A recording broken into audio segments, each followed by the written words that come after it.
Depuis plus d'un mois, 37 familles expulsées de leur logement campent dans le square de la Réunion à Paris. Un conflit qui paraît bloqué puisque la ville de Paris, la préfecture, tout le monde se renvoie la responsabilité.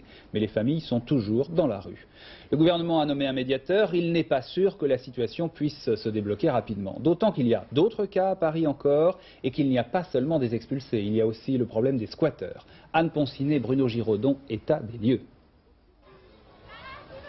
Au pied du Sacré-Cœur, 8 familles campent depuis 20 jours. En novembre dernier, certaines d'entre elles, locataires avec bail, apprennent que leur immeuble doit être évacué une semaine plus tard parce qu'il est devenu dangereux. Dans l'immédiat, on les reloge dans un hôtel, provisoirement.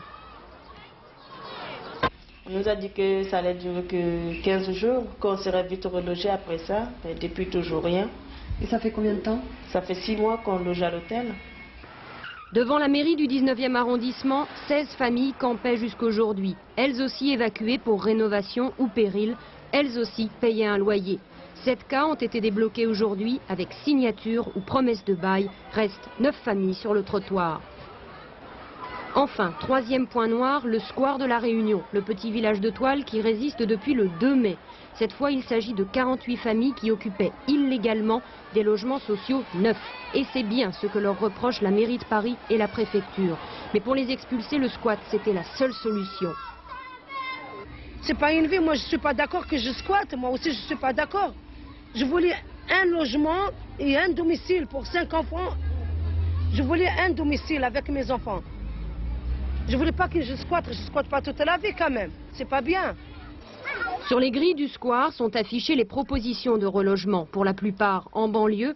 Quelques contrats de bail ont été signés, mais les solutions sont parfois bancales. Exemple, M. Camara. Il a accepté le relogement dans cette cité de Saint-Denis appartenant à la ville de Paris. Les appartements ont été rapidement remis en état pour l'occasion, mais sans eau chaude. Des appartements jusqu'à présent vides et murés parce que la cité elle-même devait être détruite et les habitants restants relogés. Pour reloger les gens, c'est très bien, mais maintenant, on est sûr que pendant 3-4 ans, la cité elle restera comme ça, et un jour le deuxième étage, il va se retrouver au premier. En attendant les propositions concrètes du médiateur nommé aujourd'hui par Matignon, évacués et expulsés se sont donné rendez-vous samedi dans les rues de Paris pour une nouvelle manifestation.